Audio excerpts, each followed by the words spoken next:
గురుగ్రహం అంటే బృహస్పతి అనేది జ్ఞానం మాత్రమే కాదు, సంతోషం, తృప్తి, జీవితం ఇచ్చే ఆనందాన్ని సూచించే గ్రహం.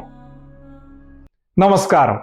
జన్మజాతక చక్రంలో గురుగ్రహం లగ్నంలో ఉన్న, లగ్నంతో సంబంధం కలిగి ఉన్న 9వ భావం అంటే నవమ భావం భాగ్యభావంలో ఉండి లగ్నంపై దృష్టి వేస్తున్న, పంచమ భావంలో ఉండి లగ్నాన్ని చూస్తున్న, లేదా లగ్నాధిపతి గురు నక్షత్రంలో ఉన్న, లేదా ఒకటికి మించి మీ జన్మజాతకంలో గురు నక్షత్రాల్లో వేరే గ్రహాలు ఉన్నా కూడా అలాంటి జాతకాలు ఉన్న వాళ్ళు సాధారణంగా పెద్ద ఫుడీలు అవుతారు.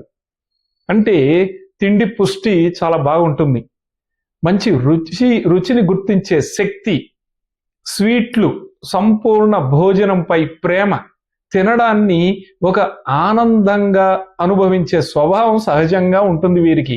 ఇది కేవలం అలవాటు వలన కాదు, ఇది బృహస్పతి యొక్క అనుగ్రహం.